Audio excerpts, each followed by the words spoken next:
Aha, aha, I found the record button. Aha. Yes, yes, yes. Hello, YouTube. Hello, the YouTubers. I haven't got a nickname for any of you or anyone on Twitch at all. I probably should come up with that. Then again, the problem is that any comical, light-hearted nickname for any supporters would, like, the temptation to use the word bots. Be like my little bot friends, and then it's like, well, then how does that not just sound like I'm talking about, you know, bot accounts and stuff like that? But anyway, that tangent aside, I'm here today playing Leave It Alone, a little relaxing leaf collecting game, because I've been off Twitch for so long that leaves have fallen everywhere and we need to clear it up. Hmm.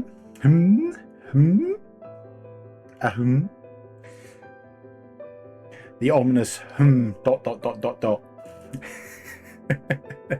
But yes, let's stop the yapping and get on to the I was going to say clapping, but that wouldn't make any sense. Elegant automation? Maybe. I feel like you're more describing me than my viewers.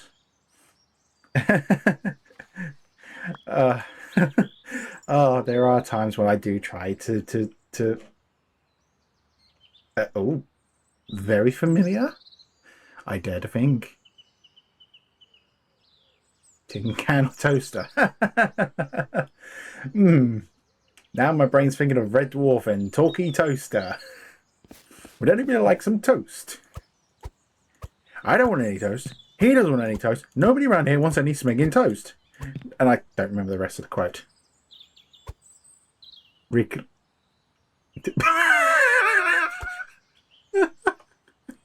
What's up, my toasters? Oh dear.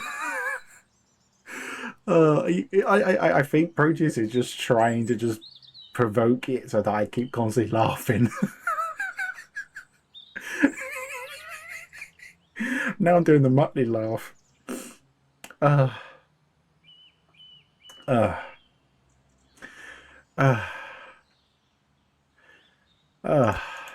that felt good.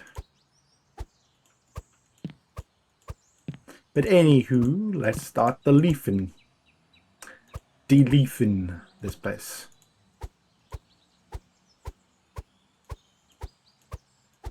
So how is everyone?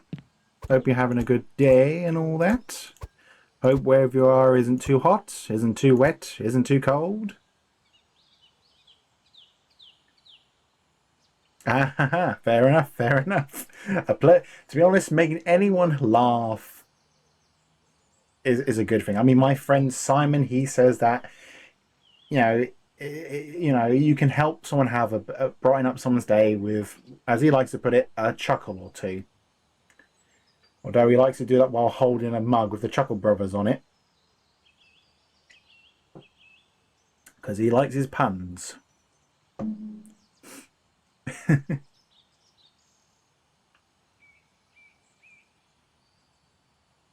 Ah, a social blow.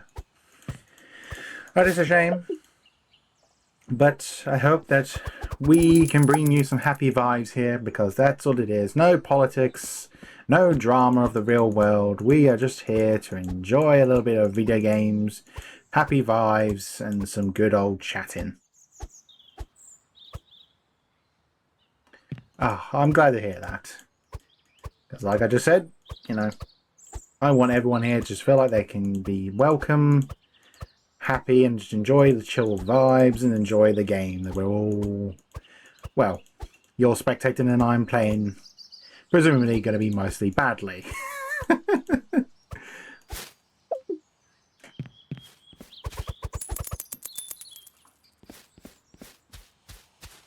Just remembered I could just open that for extra dollary dues for the upgrades. And one of the first ones I'm getting is the fluid picker, so I'm not spamming the mouse for you.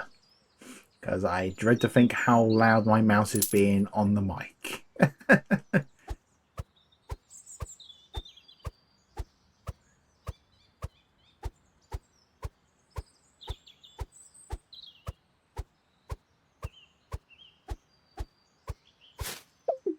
Ooh.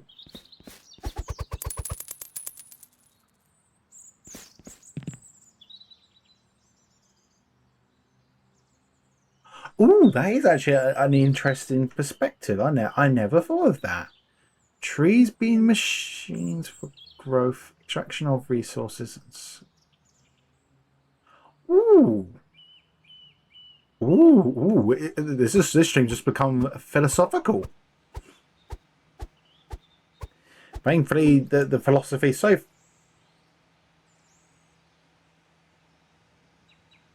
true. Yeah, I mean, if you want to help a land to grow and develop, you need trees to help improve oxygen output, food, just introducing an ecosystem that can thrive.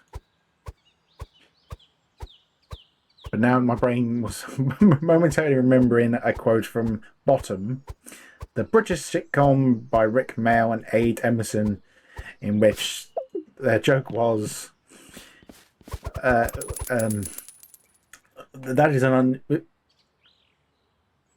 oh, yeah. Someone's a bit of a nerd when it comes to plants, but in a good way. I honestly forgot that aspect with the roots, because I know roots are obviously for plants to suck up nutrients from the soil and root themselves in some place to stop them from blowing away. But I forgot that they technically have the benefit that they're also helping the dirt to stay in place as well, which is why removing them is a bit of a pain in the butt.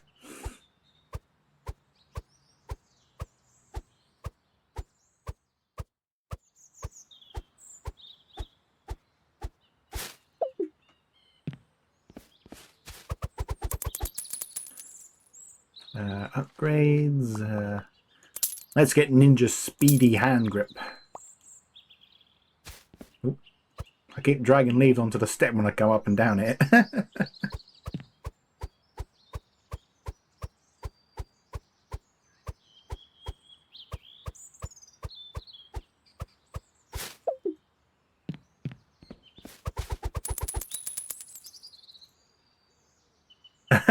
Me neither. I never watched Naruto myself. I'm a bit of anime. I'm a bit hit or miss with. To be honest, I was more familiar with anime in my youth. Yeah, ugh. That's a very stinky hiding spot. Yes, this game does have some fun collectibles. And every time I've played this game, I've managed to make the distance between the times I've played it so long that I actually do forget where they all are.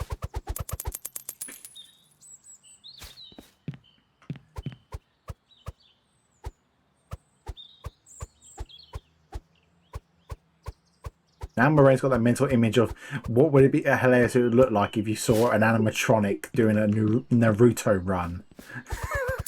That would be an interesting chase sequence.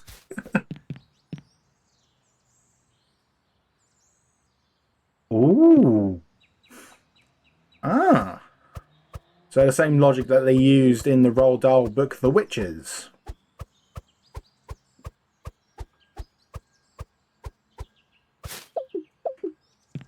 Because apparently they decided that, oh, kids being sneaky actually means they can't be found by the witches easily.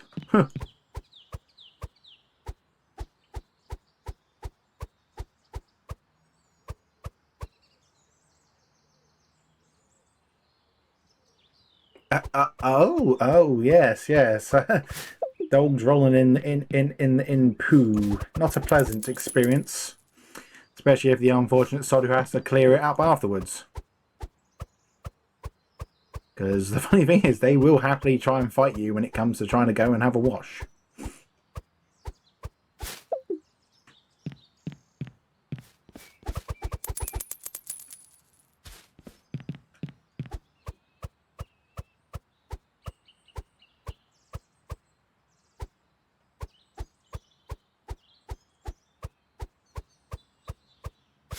Although, to be honest, dog poo is obviously. Oh,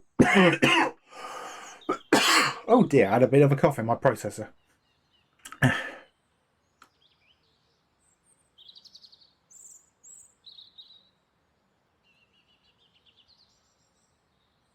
Oh, I'm just trying to read that. Unfortunately, I also appear to be programmed with dyslexia. Not intentionally, just happened to be. Disgusted.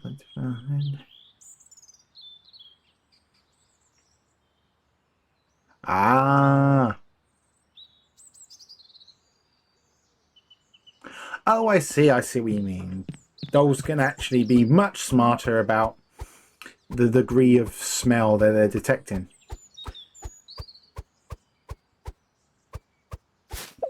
Could be completely wrong. Then again, you're not acting like you're being like an expert on this scenario.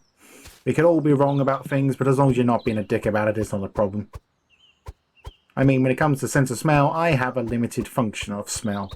I can smell things, and for the most part, be able to arbitrate a differentiation.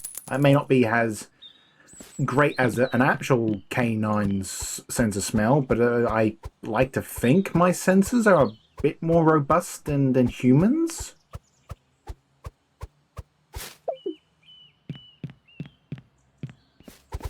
I mean, Roxy has a good, decent sense of smell. Well, she did, although Taz was trying out a new deodorant for his casing, and she didn't seem to gel well with that when we visited them the last time.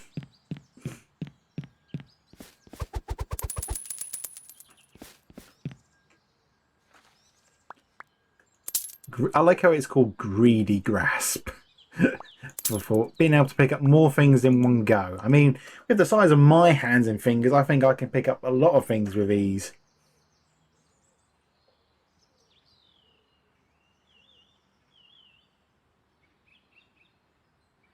Oh, that's an interesting idea. Yes, I mean,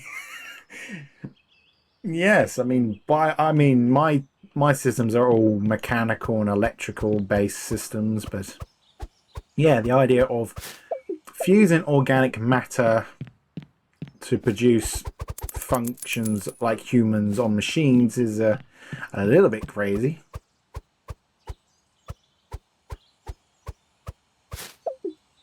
Di-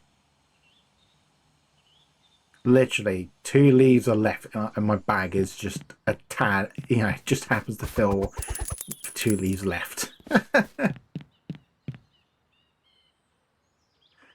Of, of it, to be honest, that wouldn't surprise me. There's a villain in a comic book that has that exact feature or function. Can't upgrade anything else yet. Can I upgrade the bag? Oh, I keep forgetting there is no sprint.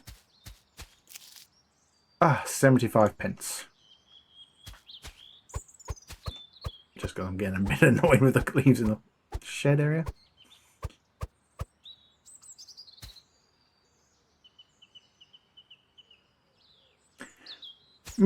Yeah, that is the thing, because like cyborgs are obviously are just arbitrarily referred to as a fusion of machine and no, we're not Cybermen.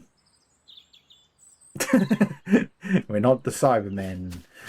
Although technically speaking, with the Cybermen, it's actually the inverse. They turn people more into machines.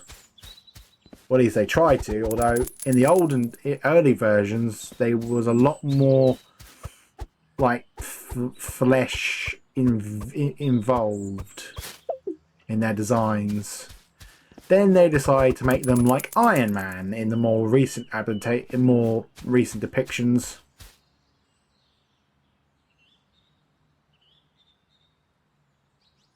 Daleks possess no sense of aesthetics. Slight misquote. If I remember rightly, it was our technologies are compatible if yours are inelegant. It, Elegance, that was it. Daleks have no concept of elegance. This is obvious. It's like it's Stephen Hawking talking to the talking clock. Yes. What a hilarious moment in what was sadly an underwhelming crossover with the two most iconic villains of Doctor Who, in which the Daleks seemed to be kicking the Cybermen's ass, which was a bit unfair, if you ask me. 4 Daleks. It was 4 Daleks. But yes, the rest of the quote is correct. You would destroy the Cybermen with 4 Daleks. No, we would destroy the Cybermen with 1 Dalek. Raise communications barrier. And to think the Doctor Who is diminished so rapidly in recent years. It's a shame. I mean, they literally had it where the most recent actor for the Doctor actually got, wiggled his way out of his contracted 3 seasons or something. Just because he was done with the role.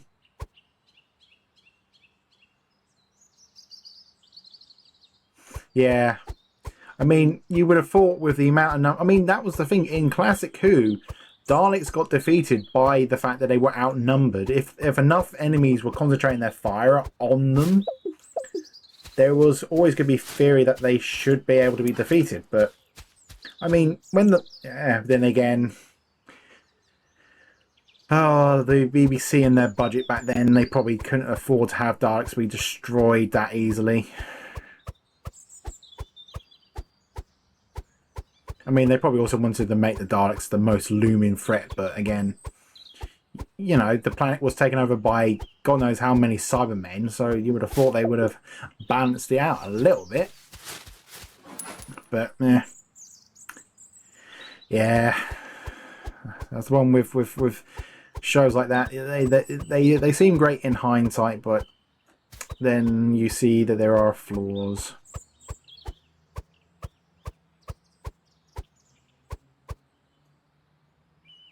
I don't know what you was going to say. Not like I've got it written down here somewhere for you. The amount of times that people have said that, like, oh, what was I going to say to you? Here we go, I've got it written down.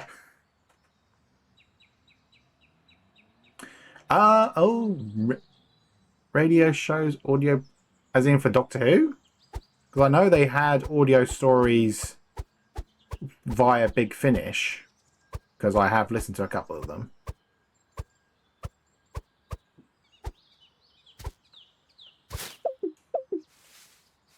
And some of them were actually pretty well written, although one of them I felt was a bit weak.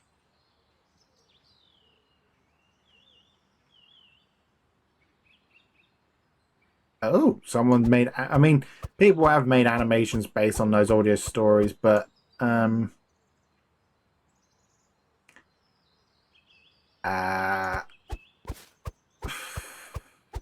mean, that's the thing with the Cybermen, is that they are very much like, if it wasn't they were like, ooh, that is creepy. I mean with Cybermen, you have to, like, they are the ultimate form of body horror if you think about it, but of course it has to be reasonably family friendly, so you can't really have the graphic depictions of people being, in most interpretations, ripped apart by machinery and then having cybernetic parts put onto them. But yeah, it's quite jarring. I mean, if I was to recommend a good audio story from Big Finish,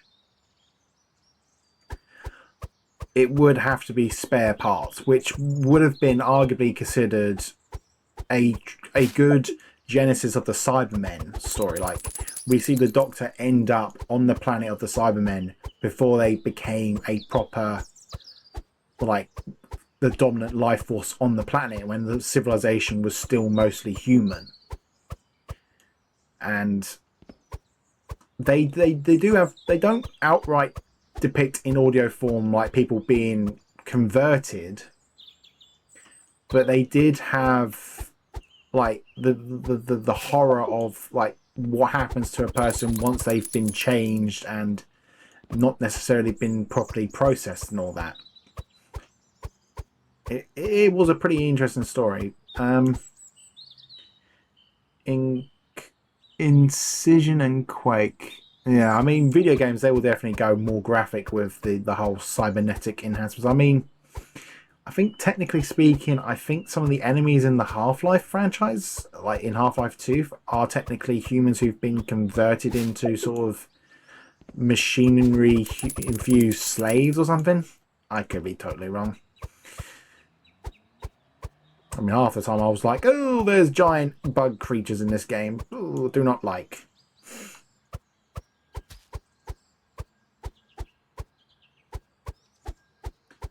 But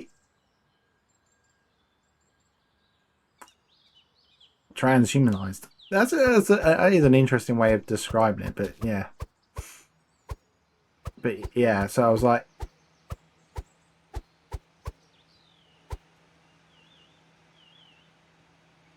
oh yeah, yeah. That was all so freaky and all that. I mean, it's an interesting concept of what happens to a population of a planet. That oh, interesting. Oh, okay. I did not know that detail. That may have been a plot, like a detail. Oh God, that's. Oh, now you've said that line with that context of what might have happened in the lore. That line when she said it in the game now has more a deeper meaning than I initially thought. I thought she was just being like, "Oh God, I hope these people don't actually know who they were in their previous life. Like they've had been liberated from the pain of knowing who they were." But the context that she might have had a personal connection to someone that she knew had gone through this horrific process makes it deeper. And again, Doctor Who, again, that's another reason, that's another thing for why Spare Parts from Big Finish is a good story to listen to, because it does actually explore those sort of themes of the horrors of knowing, like the lives of the families that have discovered that one of their own has been converted into a Cyberman and all this and that. And it's just like, it was such a giant, and of course this was the Cybermen from the very first Doctor Who story, the 10th Planet, when they had the balaclava faces. So you know, that's like fabrics like stitched onto the bare flesh of the human body and stuff like that. It's like, oh, which is again is why it's a shame that because the way Doctor Who has gone creatively with the writing. I'm not saying that I have anything against like Shui Gauta and all that. It was more just the writing went downhill so like.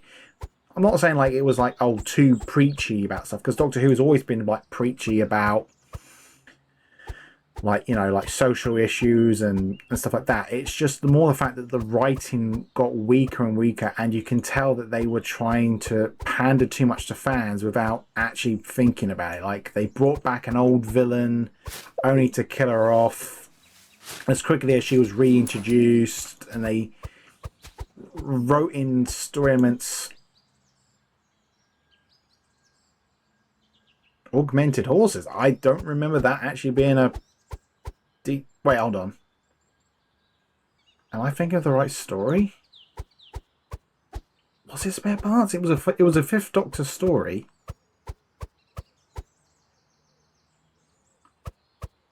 Because like, but yeah, like with the issue with Doctor Who was just like they decided that because the thing was, as it has now become public knowledge, Shui Gada, I'm probably butchering his name, I really feel bad, but he went out of his way to get out of his contract. He was contracted to do at least 3 seasons of Doctor Who, which tends to be the norm these days for most actors, unless you're Paul McGann and John Hurt.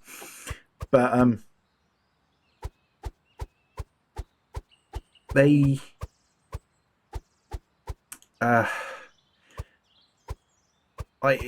but the fact that he went out of his way to get out of the contract for that, the Disney Plus deal went under because that didn't work out, and then and now they're in a situation where they actually have admitted, or at least it's become sort of public knowledge, they don't actually officially yet have a 16th Doctor.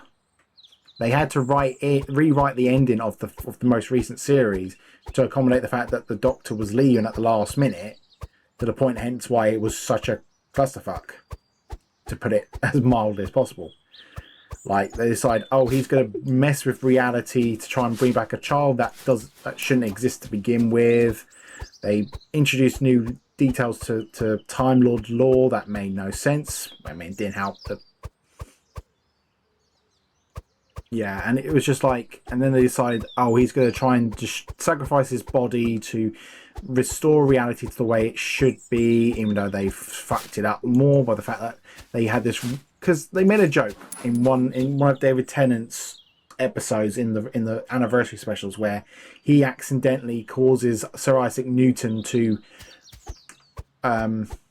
change the word for gravity.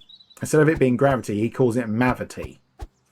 And they made it a running joke ever since that's what that universe calls gravity now. Because they were like, oh, the Doctor's accidentally changed the word and he's not bothered to go back and fix it.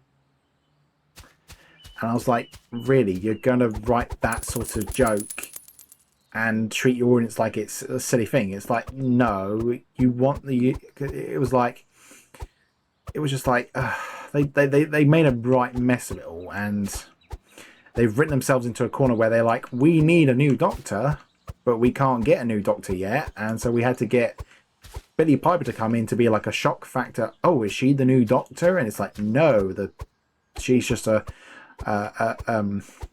placeholder for the next incarnation when they do eventually cast him, because apparently they were supposed to have done a Christmas special this year, but apparently it's been pushed back to Easter because they apparently haven't started working on it, and they apparently they're supposedly going to be close to announcing the next actor. And it's like, you got so like the fact the show can't cast a new actor as readily as it used to.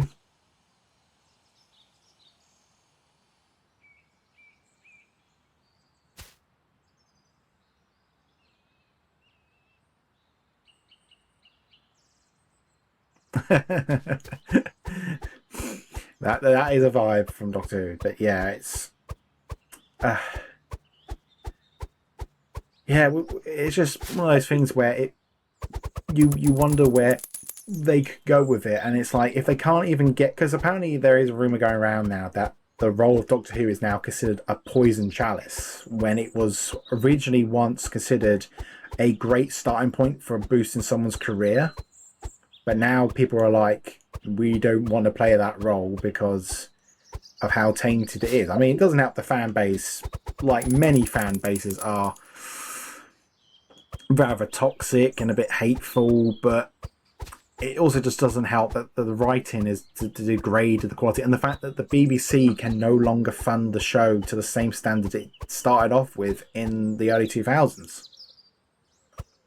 Yeah, because, like, to be honest, the most... Yeah, it's true, some fan bases are worse than others, but again, the people who always speak the most negatively about a show tends to be the fan base themselves, just because they just feel entitled to criticize and complain about things. And but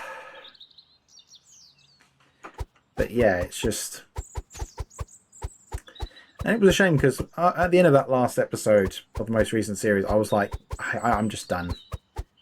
I got into Doctor Who in 2010.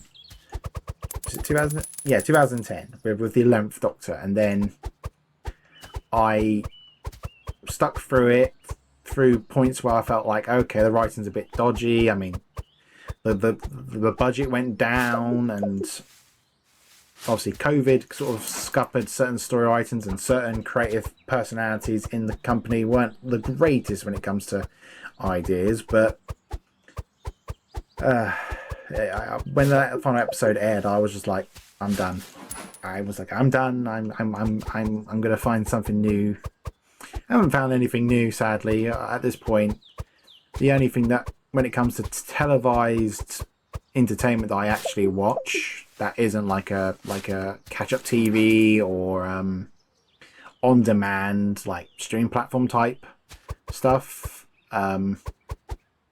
is the UK TV show Gladiators, and live broadcasts of Formula E. So 4K and War Machine. That's always the hope. Is that you hope that you after leaving one fan base, you can land on another one, but it feels like that seems to always be the fear with a lot of things. Is I don't feel like I want to subscribe to this content creator or watch this particular show, because in the modern world, shows get cancelled more readily. Some shows get cancelled like recently. Amazon,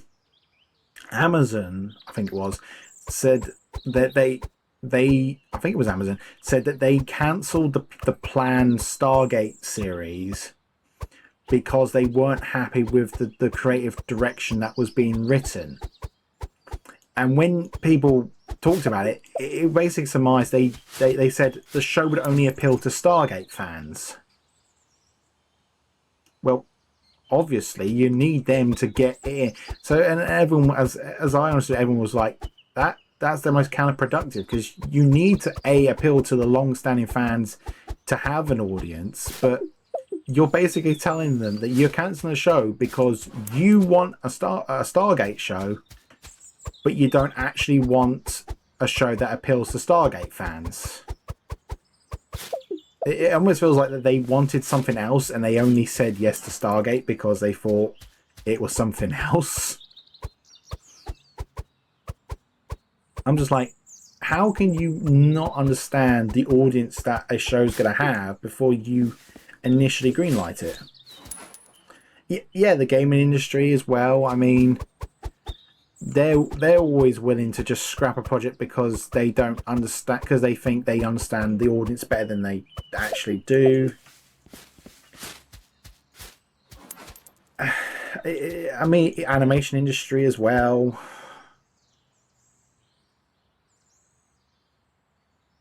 Yeah, exactly. I mean, yeah, exactly. Making something for profit, but it doesn't appeal to anybody. I mean, I consider myself a very, in the very niche demographic for video games and interactive media. Because, I watched Games Fest, the PlayStation, was it Sony State of Play or PlayStation State of Play, and then the Xbox showcase, Xbox showcase, and the Nintendo Direct. And I looked at all that and I was like, there was not really a game that actually was I want to play that game. I mean, the most recent games that I actually took an interest in playing was Construction Simulator, because it was a game that, deals with construction vehicles. That's fun. And it was on a very big 70% discount at the time. And another game that I came across because a content creator that I watch occasionally had played it, and it was called Drain Sim. And I was like, oh, that would be a fun game to play. And again, these are not big name titles. They're mostly indie titles or titles that are not going to be like the big AAA games. And I swung towards them rather than games like Halo. I mean, they got a new Halo campaign evolved. They've got the new Gears of War game.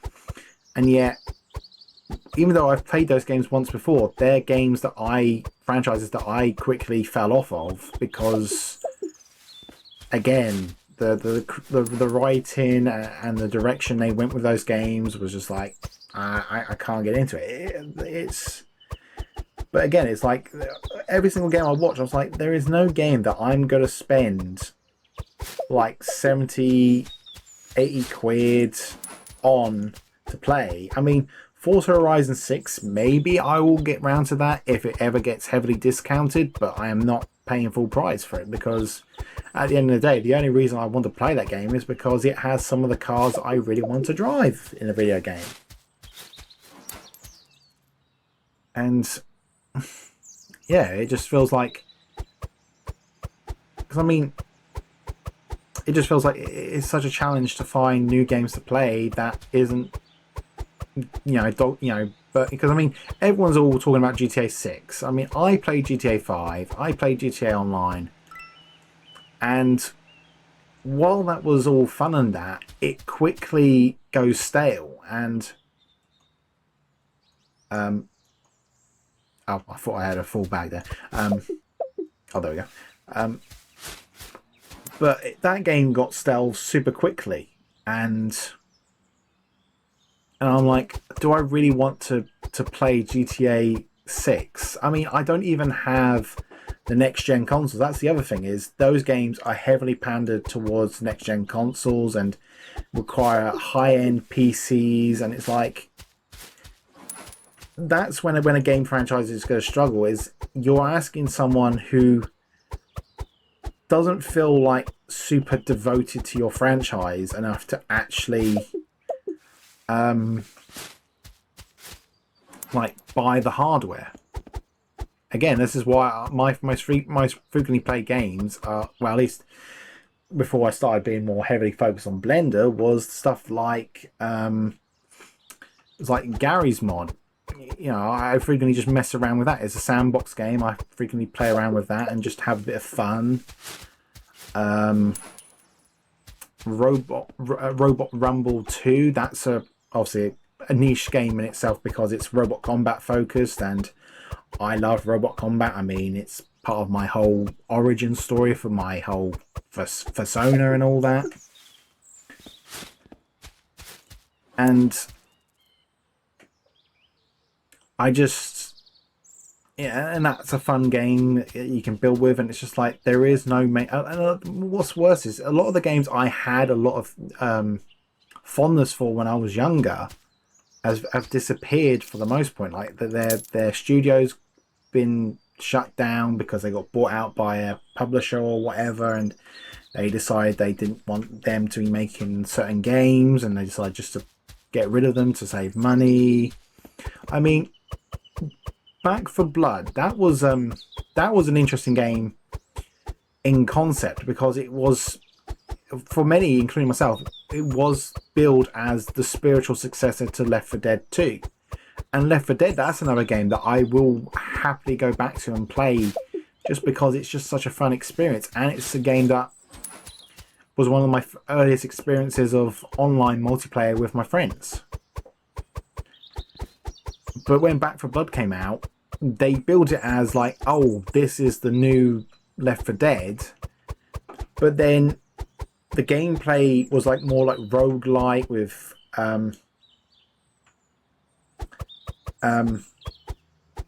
yeah, like I played the demo and all that for Back 4 Blood, and I was like, okay, it's an interesting concept. You're not survivors trying to survive in a, like an apocalypse or something. It's more, you're like the people who get sent in to fix the situation in a world where most the figures of authority have sort of fallen. And it was like, okay, that's a interesting change. But then the game came out and the gameplay got stale so quickly. Like, like the enemies looked too much the same. Like Left 4 Dead, you could tell what enemy did what. You could tell what sound they made. You could tell their attack mechanics. Whereas most of the enemies in Back 4 Blood was just like a generic variation of the same thing. And what made it even more boring was the fact they had the whole trope of, they had visible weak spots that you shoot at. And it quickly got stale so quickly. And then I know, Proteus, I showed you the video, or at least I think I linked it to you. Several YouTube channels did do documentaries talking about how that statement about, I think the company was Turtle Rock, like how it turned out Turtle Rock wasn't actually as true to their word about their Left 4 Dead involvement, because it was revealed that basically everyone involved in Left 4 Dead were Valve personnel.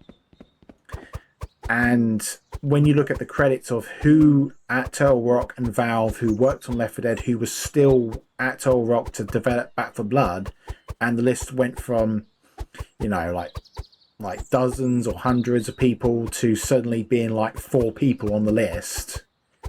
It's like, yeah, that's not the same people that made it. You're just the same company. And rightly so at the end, rightly so at the end of that documentary, they ended it with them editing the caption, the you know, Back 4 Blood, made by the same people who made Evolved. Not Left 4 Dead. And it's like, and I've not heard anything about Back 4 Blood since, so I'm like, it probably died super quickly and just got forgotten. And I wouldn't be surprised if Turtle Rock actually went under because of it, because a lot of game developers that keep pushing, because there's a YouTube channel that I do occasionally watch content from called the Gaming Detectives, I think they're called, and one of my favorite series they do is the death of a video game, where they look at video games that have died or stopped existing, and they look into the history of the game and determine what caused the game to die out. They tend to focus a lot on MOBAs, but then again, that's because MOBAs are the more frequent games to die off quickly. But they do occasionally do the more bigger name games, and Back 4 Blood was one of them, I think. But yeah, it was just like, how did these games, you know, they promised so much, under-delivered, and then it all went tits up. And that's why I'm less of a person who's going to pre-order games, who's going to actually buy games the moment they come out. I mean, the inner child in me wants to get the Thomas the Tank Engine train simulator game, because who wouldn't want to play with Thomas, with proper Thomas the Tank Engine? But because that game's still new, and obviously it's going to be potentially buggy, and is going to potentially, have DLC down the line, I'll be like, I will wait until the game's a lot cheaper. But yeah, thank you. I'm glad that someone also agrees that. But then again, I think most PC players will probably say they wait until the game is cheaper before they buy it. But yeah, it's just the amount of times I've invested into a game and it's not gone well has made me more cautious. It's also worse when a game actually started off well, like the game actually picked up well, and then suddenly drops off and it gets abandoned or underdeveloped beyond it. It's like there was a sort of, going back to my conversation about franchises and stuff that I used to be interested in that sort of fell off the wayside. There was a animated series called Ruby, and they had a video game that came out.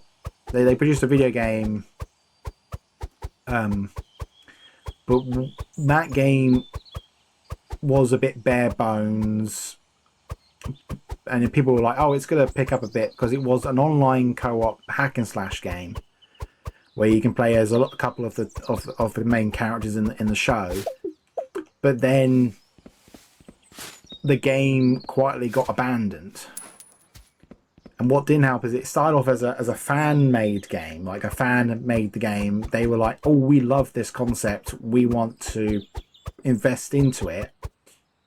And then suddenly, bang, it got made and then quickly abandoned. And it was like, and they went through like several of those games where they made a game for the franchise and then suddenly abandoned it with no further development. And what's worse is that they would actually actively developing ports of the game for different platforms. Ooh, basketball, or more basket squirrel.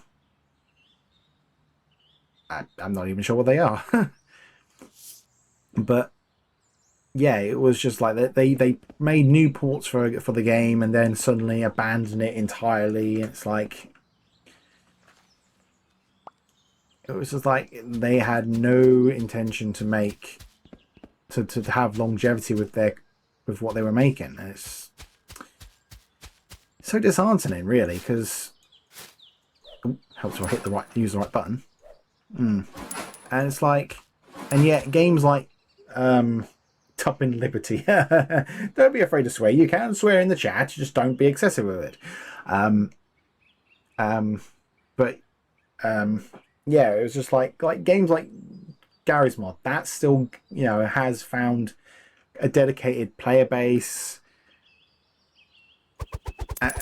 People still playing it for whatever reason because it had that replayability, and it was also a game that players could actually invest their own time into making it their own thing. And it's just one of those things. I think it's just the industry is like, because like there's a lot of video games I'm more happy to watch other people play on stream, but it it's hard to try to quantify my words. My processor's gone to mush. But yeah. My brain's like, shut up, just focus on the game or something else. But yeah, so it's just a crying shame that we live in a culture now where things get abandoned or forgotten quickly by the people whose job it is to look after it. Because yeah, it's like how a lot of modern machinery and stuff, like 3D printers, that's becoming more of a trend where they are actually starting to make them more cloud-based systems where they are interim with some basketball, but they're literally making it so now you have to be online with them. They're making it so that more hardware that you purchase is and physical media that you purchase, they make it so you don't own it. And it's like at some point that's gonna just burn every company to for doing so, because if people are like, oh, this product is not deemed to be actually my property, it's actually just a rented or subscribed thing, it's like people are going to stop investing in those companies, and eventually they're going to lose out. And unfortunately that seems to be the way we are at the moment, is we're pushing ourselves towards a certain cultural viewpoints and industry practices that eventually, when it becomes too late, they're going to realize it's going to undo a lot of harm. It's going to do more harm in the long run. Yeah, we can jump. I wouldn't say we are super duper jumpers like Roxy, and I think Freddie said that their gator friend Monty can also do a lot of jumping. I don't know, but we can do jumping. I'll say Becky's obviously going to be the best jumper because she's a bunny. Yeah, 100% end stage capitalism where nobody actually owns anything. And that the thing is, the irony that I keep seeing people saying like, okay, so we don't own anything, so technically if we don't own it, like if nobody owns anything, then we're not technically pirating it. Or at least I don't know. They're like, some people were like trying to make a joke about how it inadvertently justifies piracy because it technically, like, if something doesn't technically belong to it isn't owned by anything, then you're not technically pirating it. Because piracy is supposed to be where you're stealing copies of something that other people have paid money to own and all that. But the issue is if people are not technically owning it when they pay for it, then of course they're going to be more inclined to want to actually pirate it, because they want something that they can technically possess, own, and control. Because the worst thing is, especially like with the 3D printer example, because you do want one day to fire up your 3D printer, get it all ready to print something, and then it suddenly says cannot print because the company has deactivated it or something like that. It's like, you do not want to give companies that power. That's one of the reasons that there's that whole stop killing games movement exists, is because they want to stop they want to introduce legislation so companies can't kill video games that that people have paid for, because they're technically destroying access to a product that otherwise they should actually still be able to own, even if certain infrastructure is disabled. Like, some video games are designed so they can only run online, even though they're technically a single player game. It's like, oh, come on, you can easily give us that if you wanted to. If you want to deactivate the servers so you can run it, use them on other games, fair enough. But it's like when they actually shut down the game into its entirety, where you can't purchase it, you can't run it, you can't do anything with it at all. Then it's like, well, you've just stolen something from your potential market, and it's just so frustrating. Now I'm going to see if we can get the something that will blow a lot of hot air, or there's a bit of a windbag, shall we say, besides me.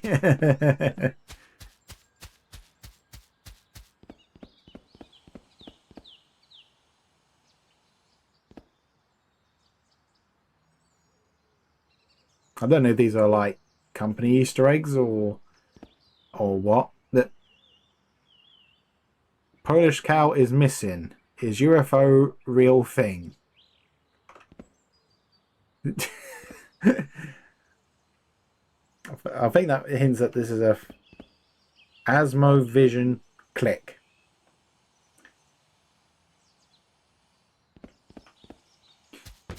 Right, let's open this up. Let's shut that door. Let's do some blowing. For the love of God, do not clip that and send that to Taz. He will use that as a joke to make it sexual. Because that tiger does like to make sexual puns when he can.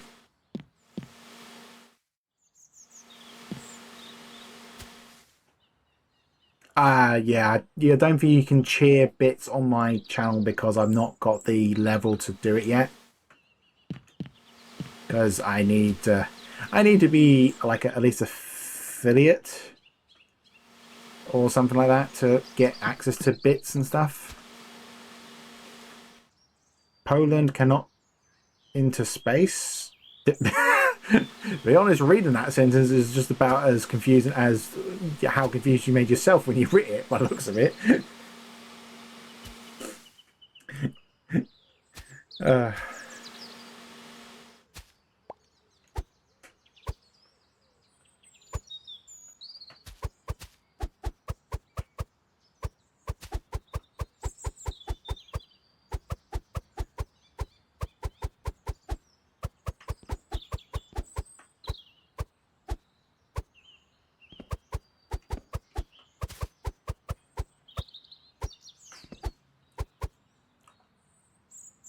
I have to wonder what time of year this is meant to be set.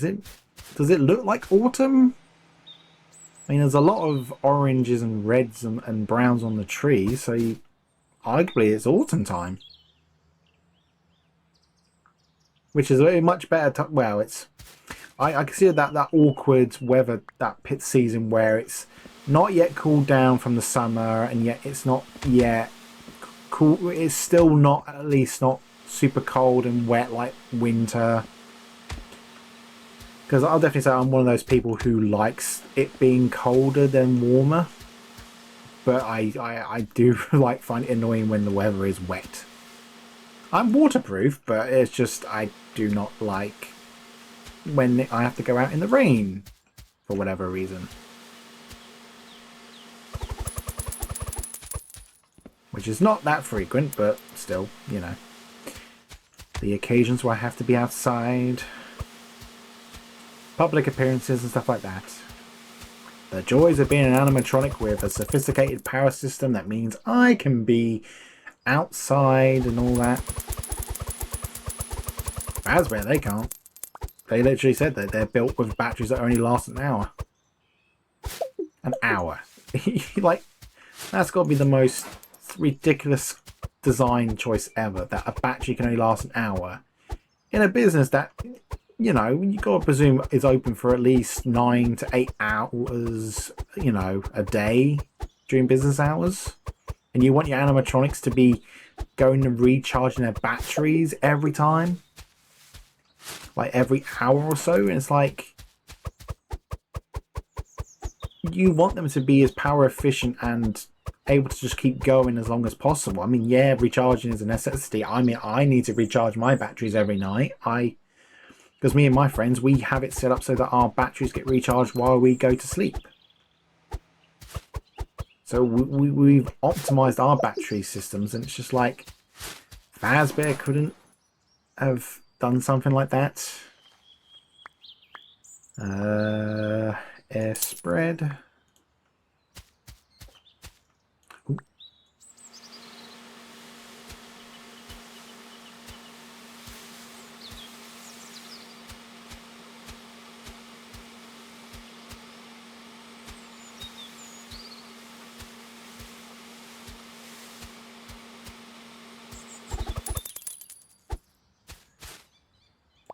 Whee! Push me, chat!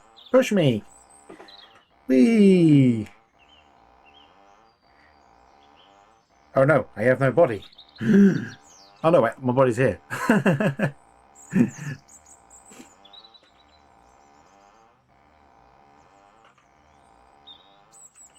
What I find funny as an animation enthusiast is the fact that the chain is not animated to bend beyond the first link, even though that's technically a free link chain setup. So at least that middle link should be moving as well.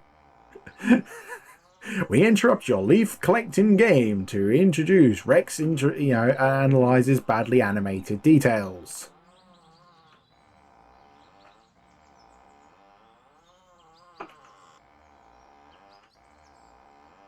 Yeah, that's one of the limitations. Well, that's with a lot of video games. Sometimes it's easier just not to bother with a first-person camera. I like the game is now saving my progress just because I'm messing about on a swing. Alley-oop. Alley-oop. Alley-oop. Uh-oh. I don't know how to get off. Oh. Of course, it would be the one button I didn't try, which is the jump button.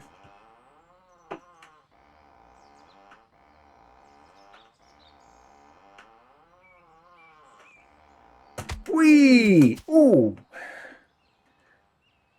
I flew! I flew!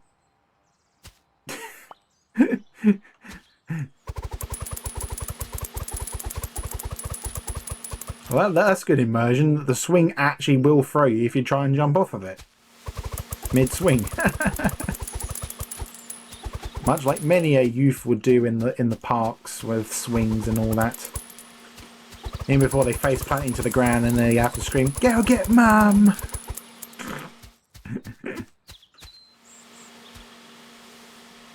Then again, I don't know if that's better or worse than getting kicked in the face or whatever by someone on a swing because you stood too close.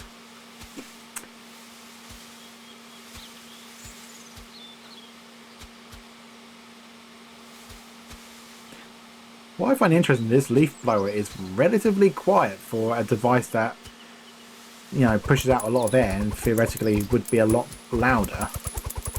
I mean, I've heard hairdryers that are louder than this.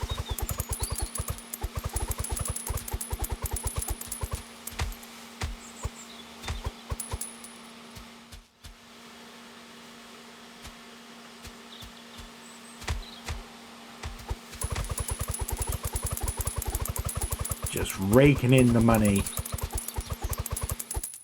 Ah, that would have been a perfect pun if I had bought the leaf rake.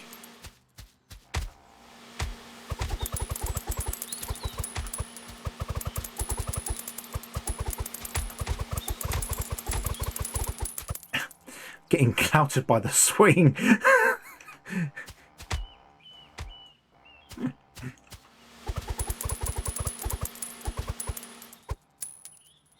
That is true, yeah. They have definitely optimized the sound design to be like peaceful, which I really appreciate. I mean, apparently they are actually working on a new map and stuff, so that'll be fun to play when that comes out. Because that's definitely one thing that can kill a video game is if it's not got great replay. I mean, this game has great replayability because of the achievements and stuff. So like you can attempt to speed run it and do certain challenges, but you definitely need variety in maps and stuff to make sure it can still be played.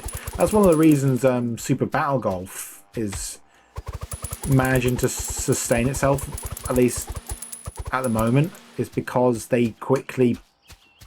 I think they actually at first said they were not expecting a big boom in their popularity for their game, but they had at least been ready to like step up to make sure the game has continuous support for, you know, content and stuff. So like they have new items, new maps, well, new holes and stuff.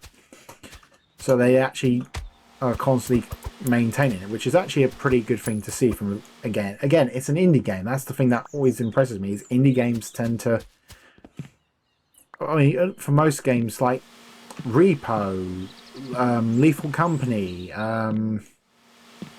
Super Battle Golf and all that sort of stuff, the friend slot games, they seem to be a lot of the good ones. They've made an effort to constantly develop and continue making stuff with it.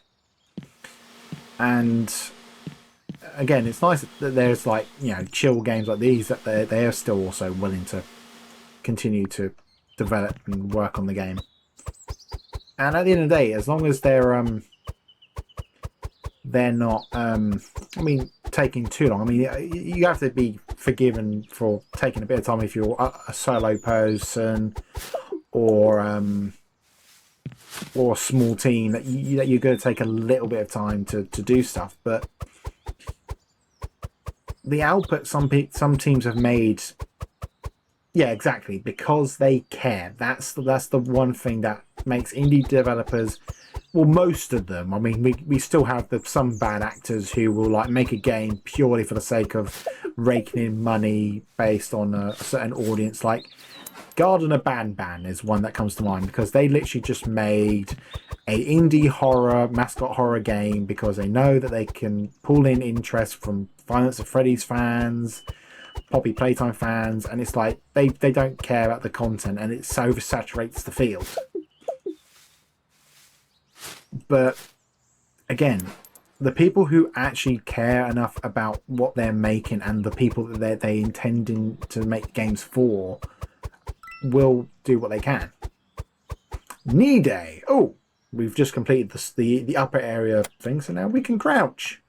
Imagine that being a feature that you have to pick up leaves to unlock the ability to sprint, and then also collect leaves to pick up the ability to crouch.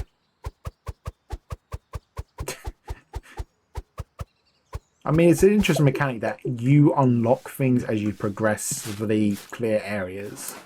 Because if for those of you who haven't played the game, you know, you go around to each area, and you, on the left hand side of the screen, you get rewards for complete clearing certain areas. So like this area is getting the crouch ability. Down here is one of those areas that has 2 rewards. So if you get halfway, you get an increase in the value of the leaves, and then unlock another area to clear out. So, but yeah, it's just a nice systematic clearing of leaves with no real pressure of I mean, there is like a speed run challenge achievement, but you know, there is like, you can just be casually just clearing up leaves, not having to worry about any real intensive lore or having to, like, I can casually just, you know, look at chat and all that while doing this.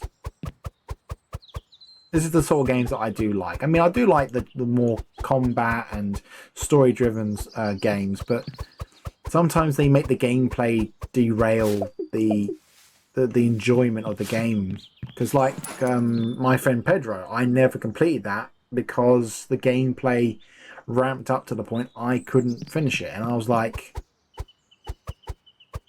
And you know, I always hate it when I get to a point in a game where I can't beat it or complete it because the gameplay has ramped up in such a way that I just naturally can't beat it.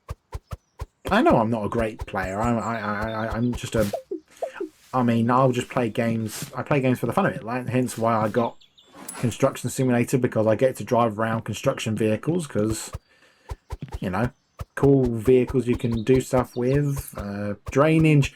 I think the only reason I got Drain Sim is because it appeals to a sort of vibe that I enjoy with some YouTube content, where I do like watching drain unblocking videos. But I don't watch them all the time. I sort of go through stages of like occasionally watching them and then going away for a couple of months and then coming back to the content and enjoying it. It's that combination of oddly satisfying but also relaxing. You know, just watching people just slowly work on clearing drains of various types so that water can flow again properly.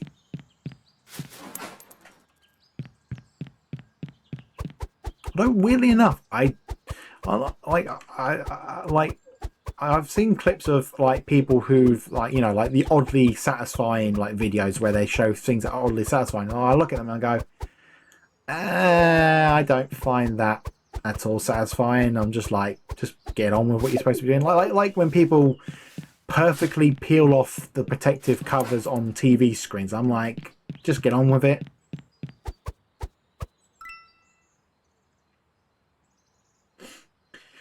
But yeah, which is, yeah, it's funny. It's like, it's kind of soothing, but it's also hilarious because depending on the YouTube channel I watch, sometimes the type of drains they're working with involves a lot of poo, and you just watch them just you know, slowly, you know, clear the drains out. Not like they're using it with the hands. They're professionals. They've got like proper equipment for clearing out drains and stuff. But it's just the satisfying thing of seeing people like empty drains and other stuff. I mean, I'm guessing I'm sort of, because I do find some enjoyment watching people unbox things. But I don't think I'm the sort of person who wants to go out of their way to watch an unboxing video just purely for the sake of watching the unboxing. I just enjoy watching people who unbox things as part of they're part of their content. Because I have started in recent, like last year or so, I started getting into an interest of watching YouTube channels who that do drifting, like drift channels, like drift games, and certain drifters in like Drift Masters and Formula Drift, like James Dean and the Shanahans and stuff like that. Like I watch their content of them like doing like build videos on the cars, the event reports of like them going to events and stuff. I always like watching them build their cars and then occasionally interrupting it with them opening the boxes and pulling out the stuff, you know, the new parts for their cars. And like, it's just that visual, because I do like unboxing things to an extent, but I think it's more fun and enjoyable when you know you're not having to deal with the rest of the construction. I mean, when I unbox, well, I say unbox, most of the bot parts that I order in for the robot stuff, that tends to not come in boxes, but it's still satisfying to open up the parcel and look at all the bits that have arrived, you know, remove the bubble wrap and all the other protective packaging and seeing the new hardware that's come in.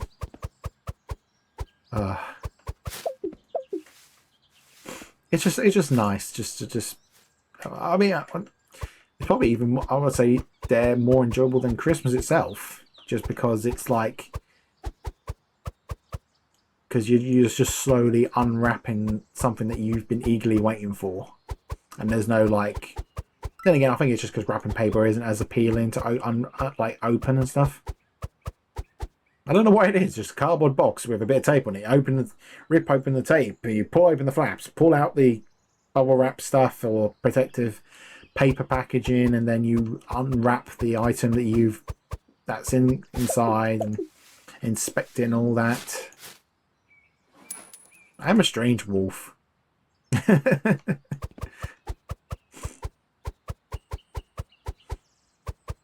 Is there anything, actually, thinking about it, chat, is there anything that you find soothing or satisfying to consume or watch, or even do yourself if you find it much more soothing to actually can do the activity, like I said, like unboxing things or clearing out stuff. Like, is there anything an activity that you enjoy watching or doing that you find soothing or relaxing?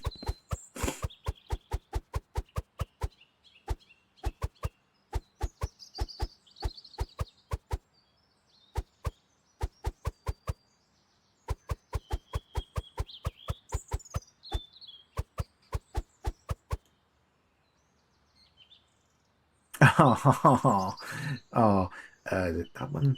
Oh, that's the angry one. No, there we go. Oh, you're too kind. You're very kind. Uh,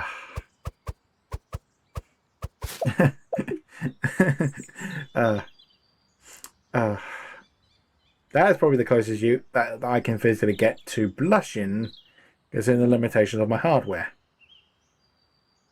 Oh, that's a shame. I mean, yeah, obviously, not every, yeah, I know what you mean. It can be a job to just come up with something on the spot.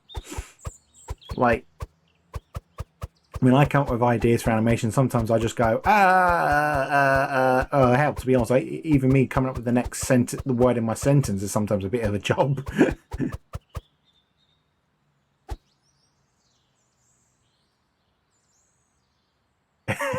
Yes, I am still trying to remember which buttons are what. It's mainly me just trying to pray that I don't hit the wrong button and accidentally end the stream or end the recording. I just realised I picked up all those leaves off that roof. I could have used the leaf blower to just blow them into the grill. Really was thinking there, wasn't I? Really wasn't thinking with portals. Fun fact, I never actually beat Portal 1. It's a real shame that I never did manage to beat it. But then again, I feel like Portal 1 had much harder puzzles than Portal 2 does. At least that's how I view it. Because I was like, I think it was just because the energy pellets. I think that's what was making it harder for me, was trying to work around them. Whereas the puzzles they came up with in Portal 2 were definitely more optimized and a bit more balanced. I wouldn't say they were easy, like super easy, but it was like, oh, it didn't feel like I'm trying to, like, it didn't take too long to figure out what I was doing wrong or what I was doing right.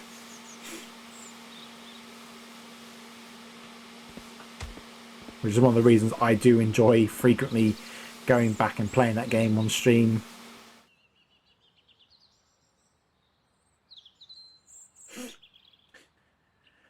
Because it's just like, it's an enjoyable game that has I mean, the story is pretty straightforward. You're just basically just trying to get out of the facility while dealing with some AI that wants to do stuff and all that, and you explore the history of the company, and it's just like, it is a simple story, but it's just enjoyable. And also it has the co-op campaign, which I actually did find more confusing and much difficult to do. But then again, it could just be because you've got to try and get two people to the end of the map, which can be more frustrating when it's like, will you just do what you're supposed to be doing? Like, I don't know what I'm supposed to be doing. Well, you're supposed to be doing this. Well, I didn't know that, did I?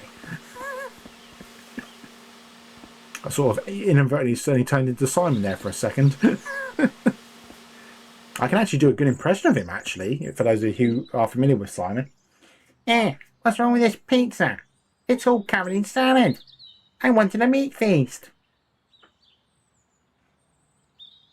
Sorry, I was just waiting to see if he was listening outside, because he might be in the kitchen. And the last thing I need is him to come barging in here with his frying pan and hitting me with it. No, I think I got away with that.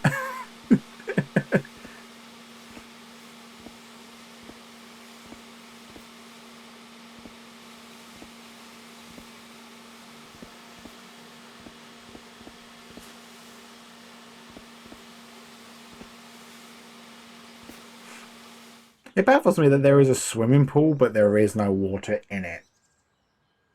Then again, I don't know what the culture is when it comes to swimming pools and gardens and stuff. Like, do people actually drain them at certain times of the year, or do they actually keep the water in them?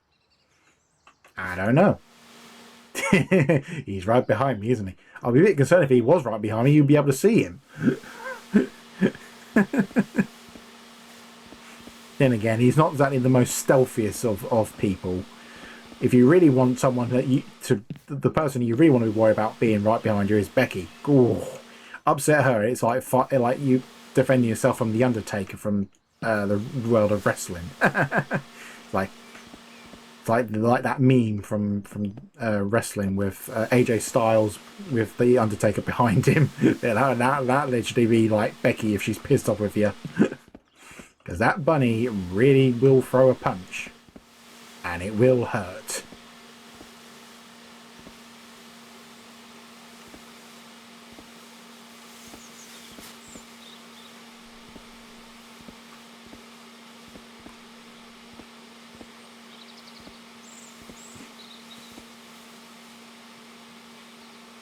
Also, when it comes to Simon and fighting, he takes too much inspiration from the shows like The Young Ones or Bottom, and he's just like he likes the. Yes, she can do a decent. Well, to be honest, she's that good of a fighter. She could probably make Brock Lesnar cry. Like, yeah, choke slam. Yeah, she would choke. That would be one of her signature moves. And she even came up a little rabbit. Yeah, but with her chokeslam, she literally came up with a joke wrestling name for it. She'll call it "Down the Rabbit Hole." Like, she's trying to send people down the rabbit hole.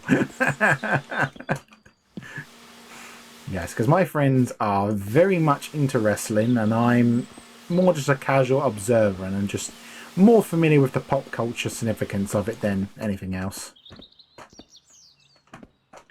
Would you believe me if I told you that crouch jumping is actually very difficult in this game?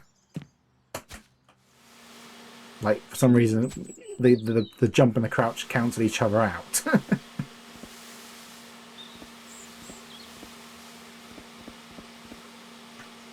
I forgot I had the crouch ability speaking about it. I just was like, hold on, I can crouch here. Could make my life a little bit easier with getting around the nooks and crannies of these benches.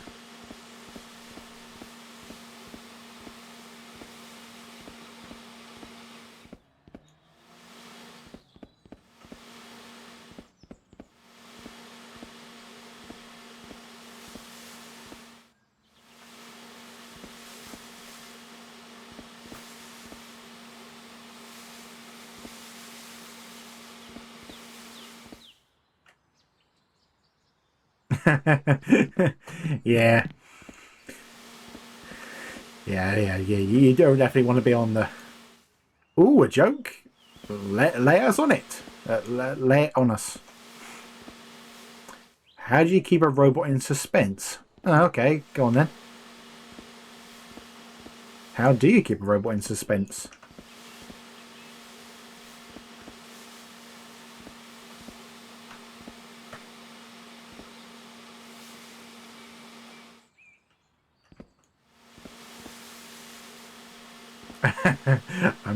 I'm waiting to see if it's the stream delay that is carrying on, or are you actually just be making the suspense, be making me wait for the answer to the punchline?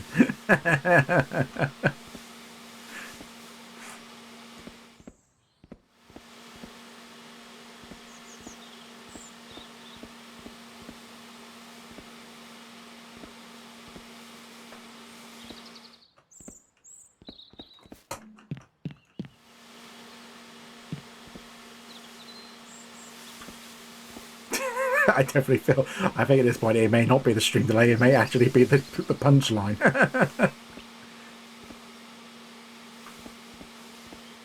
Problem is with a punchline like that, my attention span might not last long enough.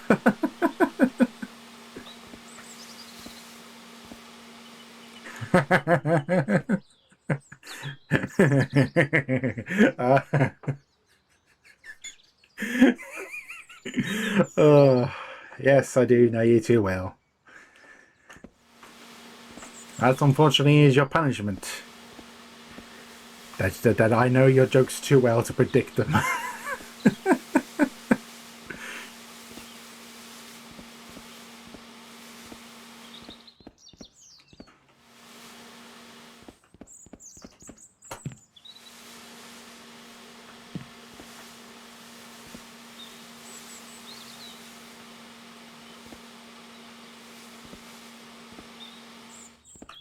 Right, is that all the leaves up here? Because now we can do the... Ah.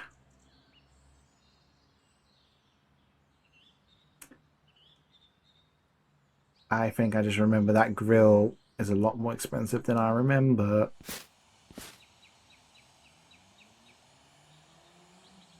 A red dwarf quote, have I ever seen one? That is his crime, but that is also his punishment. Right, so I've got to make some money. So I've just put all these leaves in this swimming pool, and now I've got to collect a whole load and throw them in the bin back up the start of the map. What a twat. Twat? Twit. I was more harsh on myself than I intended to be. Ah, dear.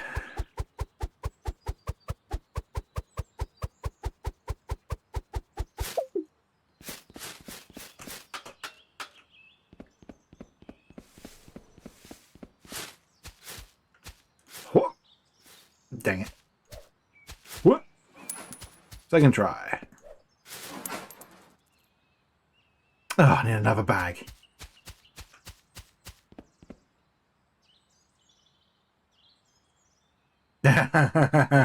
Yes, I've actually seen examples with that one. Welcome to our L. Notice there is no poo in it. Please keep it that way. I've seen a variant of that where it's actually where it's ooh. And you notice there's no P in it. We like to keep it that way. Although I'd be a bit concerned if you managed to do a crap in a toilet in a pool. Like, who would be like swimming in a pool and not notice they might need to bung one out? I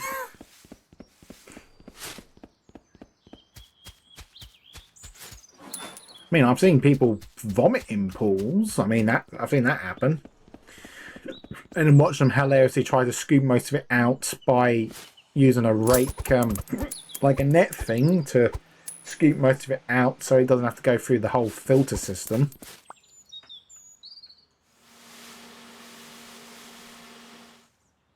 Oh yeah, certainly. You do not want any bodily waste to be in a swimming pool because that increases the risk of spread of infection. I mean, there's chlorine in there to try and help, like, maintain, like keep it sanitary as much as possible, but all that water has to go through a system to actually circulate that sanitation back through. And you just do not want any of that in there.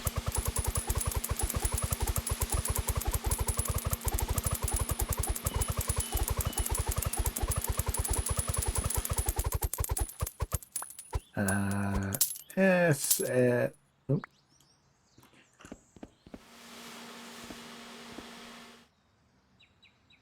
I've never seen Caddyshack. Again, I'm a sort of a person who's a bit... I wouldn't say I'm like anti-movie. It's just more I like my films that I feel more comfortable with. Like I'm not a person who's really into like superhero movies these days. Like I mean, I like the Christopher Nolan Batman trilogy. That was a fun movie. But I'm like not really into superhero movies. Action movies I find hit and miss. And it's just like, because the amount of times I watched 2 movies based around cars and like police chase and stuff like that. One of them was Driver with Ryan Gosling, and the other was a movie called Baby Driver with Kevin Spacey. He's the only famous name I can remember from that movie. Well, does any film ever hold up as well as anyone it can remember? Let's be honest. nostalgia, it gives us rose tinted glasses. But like I watched both those movies and I was so disappointed. Like Baby Driver, I was like, oh, it's a movie about a young guy who's a getaway driver for a bunch of criminals. But then the movie starts introducing a love triangle, and then they started introducing the narrative that he's, well, spoiler alert, by the way. You know, he starts being like, I want to get out of this criminal life. Like, I've done what I needed to basically clear my debt with the criminals and stuff. But then the story just kept going on and on. Like, it starts off being like he's trying to get out of the game and he keeps getting forced back into it. Then it becomes him trying to avoid like disaster because of a criminal gang member is a bit erratic and, you know, shoots a load of people and causes a, you know, gunfighting that shouldn't happen. I mean, it was a good movie when it comes to the sound design because a lot of the situation, yeah, Leaving Vacation, yeah, the weird way they came up with the leaf puns in this game. But like the Baby Driver had the good like sound design because everything was synced up to music. That was good. But because the focus quickly moved away from being about car chasing and being a getaway driver and being more about someone who's trying to get out of the game and the love triangle and all this and stuff, and the fact that who was meant to be the main antagonist of the story kept changing at every single stage. Like at one point it's like the trigger happy black guy, then it becomes then it's like, is it Kevin Spacey's character, and then it becomes a character who, let's be honest, was sort of a nothing burger other than being, oh, I'm the guy who's going out my way to, you know, to want to kill this person. It's just like, that just derailed so quickly for me. And then Drive was like that as well, where most of it you think, oh, it's about a getaway driver and all the criminal activities he does, and then it becomes him trying to find a normal life. Again, it's a similar sort of thing. They try to have a normal life, they then get roped into one more job, it goes to pot, and it all just gets derailed. And it was like like a lot of the time the story like has like an initial like, oh, the story that they initially like sell you in the trailers and stuff is like, oh, that might be interesting, or but then when you come to watch it, it's like it's nothing like what they build it as. And that in one way is disappointing when you watch a movie and you discover it's not what it was led to believe. But it's even worse when it's a movie franchise you want to do well, and the marketing team ballsed up the marketing by selling like Transformers 1. That was in theory going to be a good way to introduce animated Transformers movies to the modern audience. But because they wanted to do an origin story, I was like, okay, that's good enough, fair enough, you can do that. But when they came up with the idea that the marketing were going to sell it as a buddy movie, like they're buddies and it's more comical than serious, they lost a lot of people that would have instantly gone to it if they had focused on more on the drama of it, because it turned out it wasn't like a comedy. They had comedy moments which helped, you know, worked, but it was the issue of the fact that they missold it as a buddies movie when it actually had a serious plot line to it. Like you had a very well-rounded like introduction to the origins of Optimus Prime and Megatron and the Decepticons and Autobots and a lot of things that, you know, should have worked if they'd actually shown people that was the sort of thing they were going for. Because the fact people thought it's too much of a buddy cop type movie, and it's like we're not getting the idea that this is going to be the origin of these two iconic characters and all that. Like, I mean, for those who haven't seen it, I mean, I've never watched it, but at least I know enough of the plot where it's like, you know, like Optimus.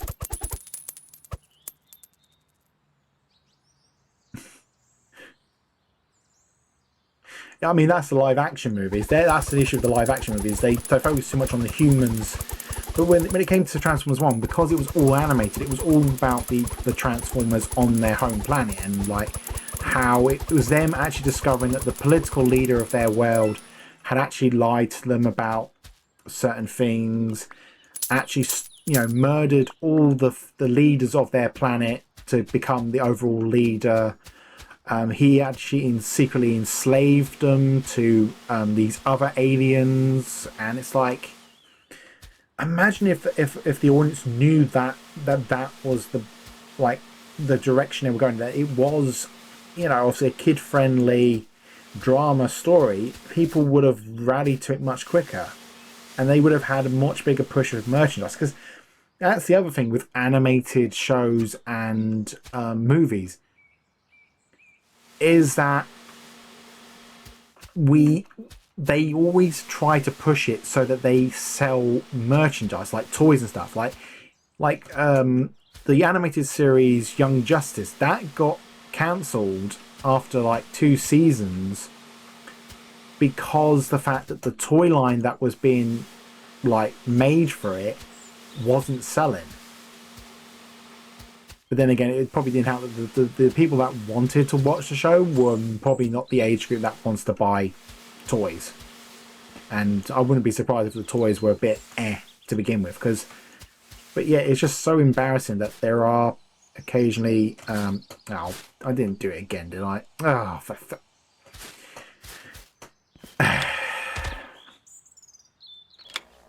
I am a good impression of someone who can't focus on finances before they do a lot of impulse buying. Just buy a load of upgrades and forget I need to save some money so I can actually open the vents. Well, I mean, it got brought back by big fan demand, and they had big like direction when it came to Young Justice. They brought it back in some ways, but it's just a shame that for some franchises they focus too much on trying to appeal to kids and forget that some shows can succeed as being family friendly and appeal to all ages. I mean, there are some shows that I'm like that transcend, like Thomas the Tank Engine. People will be like, oh, that's aimed at kids. Well, the original series still has a big adult following. Like, there's still people who love the franchise and all that, even as adults, just because of how well written it was. Because that was a show back in its original, in its early days when it was the model era. They didn't treat the kids like idiots. They actually, then again, I think it's just the culture of TV these days that audiences need everything explained to them, or they need to have it dumbed down, whereas back in the day, shows didn't have to be so explicit with what they mean. Like, the writing would treat the people watching with as intelligent, or at least understanding of what's going on. I noticed that I've become very ranty in this stream, but then again, that's just the problem with life. It's just that so many things just have that little hint of negativity. But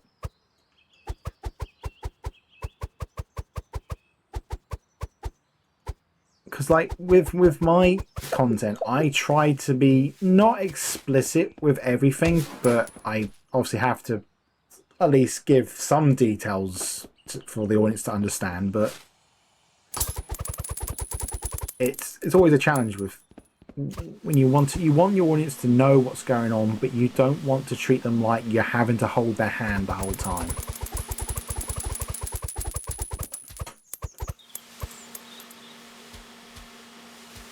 I mean, with Transformers, it's hilarious because with Transformers, their entire aim is just that the animated shows are more or less just advertisement for their product. And the fact that the franchise suffered a bit when they tried to introduce new characters to the franchise in the original G1 era, because they wanted to sell new toys, but they had to kill off a load of the old cast, including some of the more key iconic ones like Optimus Prime, to introduce a whole new cast of characters so they can sell new toys. because and since then they realized, okay, we can't oversaturate the cast of characters in our shows, otherwise we will not be able to sell new toys. But I mean, for Transformers fans, that's why you always see in most animated series they have instances where characters get magically recolored for some reason in the story, like their form's altered, or they get a new identity or get reborn. It's like, yeah, it's just so they can introduce new toys.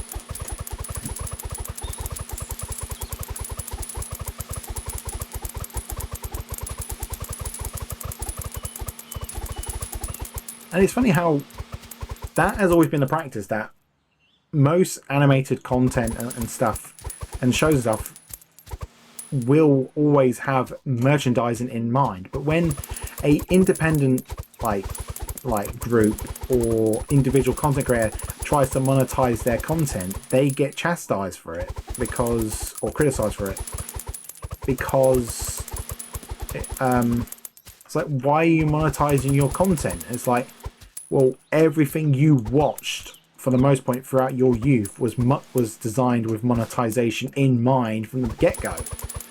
I mean, I wouldn't be surprised if you was to then tell them, okay, this show got cancelled because the toys weren't selling that well.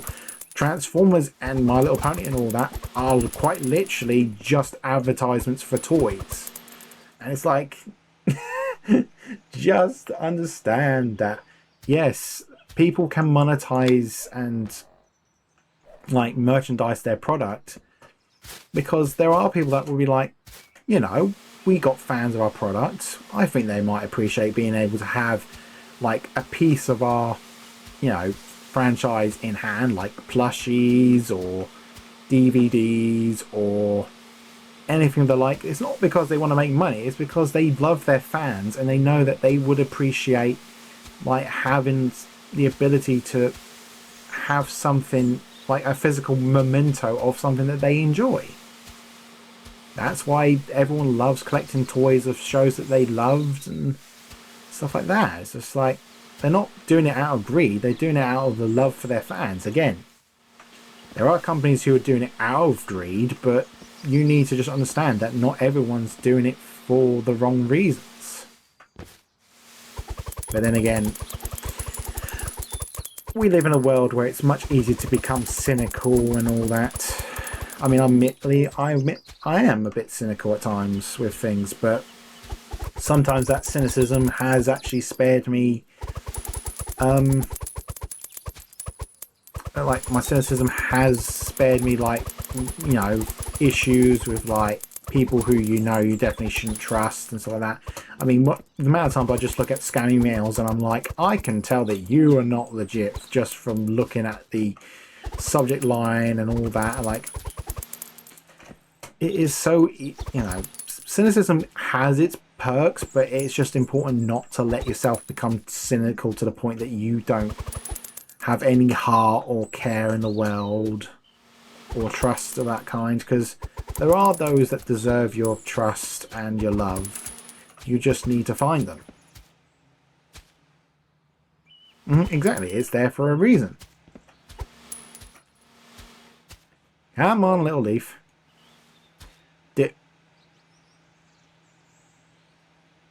Yeah, exactly. Don't worry, I knew what you meant. Cynicism. We were both on the same page. Yeah, exactly. Yeah, that's right. Doom is, well, being all doom and gloom. It's easier for me to say, but yeah. Uh, uh,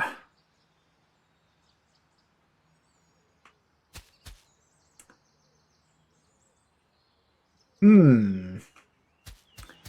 I Now, what's the chances there's a leaf that's got blown back in here? Did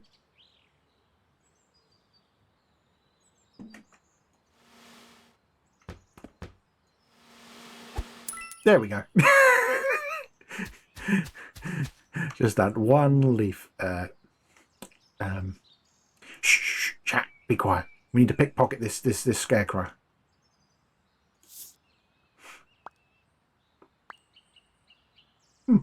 cute. Have we collected all of them, I wonder? Oh, we're missing a few. Let's do a quick collectible hunt. Yeah, yes. I mean, it's on the lowest latency it can be, but again, it's just Twitch. There's always going to be some element of delay, but thankfully, we... I thought I saw my head clipping through the wall there. But for the most part, we've been able to be in sync with a lot of things.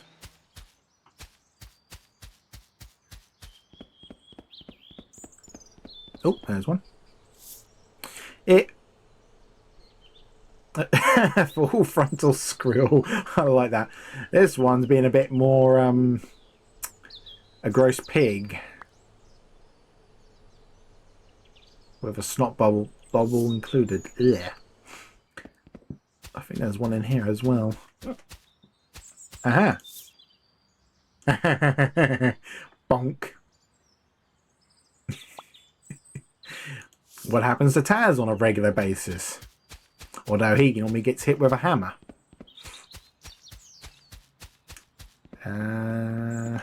Got that one. Did we get the one up here? Oh no, I did actually forget that one. Oh, apparently a squirrel also learned how to fly via the swing. and one left, and I believe that is down here.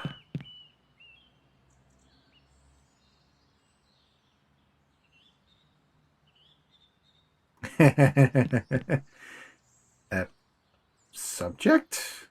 I'm going to assume that's a meme of some sort. Oh. That looks a bit suspicious, doesn't it?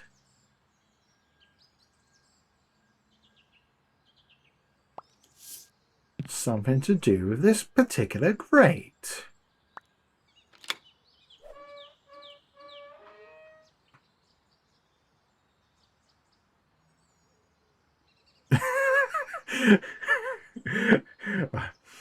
You certainly didn't win that win that sentence by the looks of it.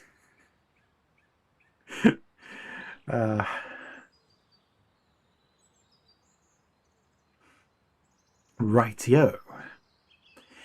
Let's become sus. Did you know that they've now released an animated series based on Among Us? Like out of all the things that they could, I mean, new content and a new game for Among Us, I can understand that. But an actual official animated series that was made for Paramount Plus and Amazon? I'm like, when it was actually still a relevant game, yeah, I can understand that. But Among Us is a bit, well, I played it and I was like, yeah, I get this. I get the sense of fun. It's a deception-based detective game, but social deception or whatever it is. But I was like, yeah, that game quickly fell off. Like, yeah, you got dedicated content creators who constantly play it on stream it and stuff, but the content creators I watch who've played it on stream, they had to mod it so it had proximity chat, something that the game would have benefited from the beginning. But they also added in roles into the game so that everyone had a different role. So it wasn't just a straight up crew member and a imposter. You had people who had particular roles. Obviously, there was good and evil, but there was like sub roles that they all had. It was more like Trouble in Terrorist Town. It was more like that game where you can have sub roles in that one. But it was just like why now? Why did it take this long to make? I mean, based on the art style, I can assume it was digitally hand drawn, which is going to take a while. But again, Among Us is largely a little bit. I mean, until that spin-off game came out, it's been announced, it was not there. Well, at least I assume it's modded because immediately when I watch those streams, I zone out. I use it more for background noise. Which is the thing, because sometimes I just use streams for background noise. But yes, no more beating it around the bush. Let us become Bruce Willis and explore this ventilation shaft. Surprisingly, I can fit in here. I probably wouldn't if it was actually me being the actual player, like the actual model. Uh, Although I do find it funny that uh, is this all like a one-way trip? God forbid you fell down and actually like banged your head or something. No one would ever find you. You would literally die in here and be lost forever. It wouldn't be until people notice the smell in the vents that they go, "Is there a dead body in there?" And that's assuming they that people move in here before the smell had actually dissipated.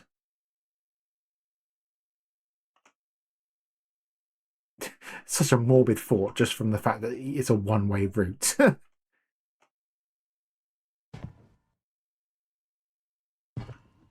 It's a curved thing, but yet you didn't slide. Oh, it's getting a bit dusky in here. Someone open a window. It's a bit dusky in here. Puh.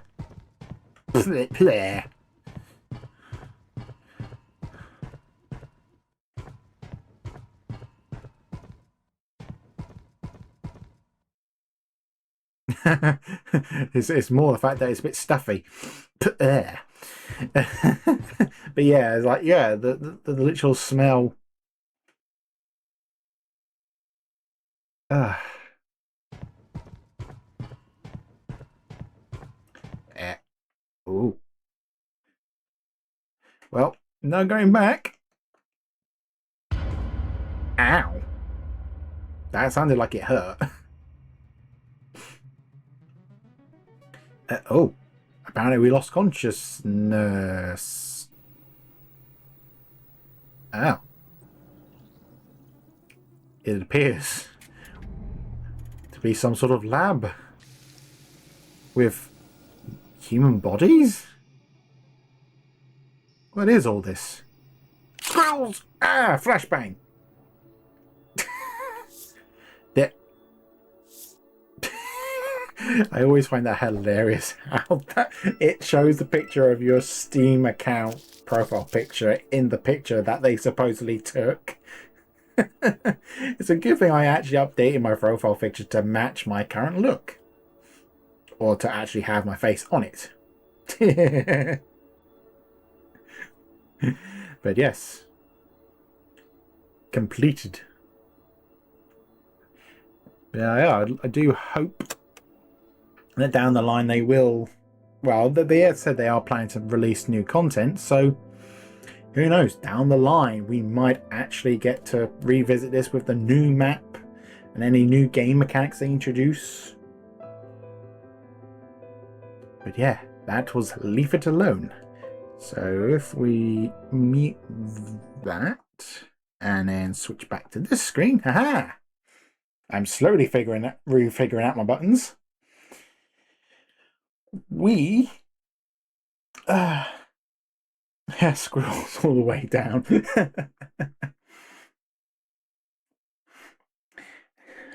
Unlikely lines from a sat nav. Bear left and over to the right. Squirrel. A little bit of mock the week things we like to see reference there.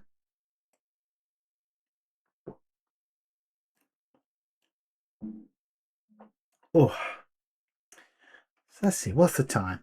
Ooh, we're not actually done too badly, actually. Oh, I almost completely forgot there's a recording. YouTube, thank you very much for watching.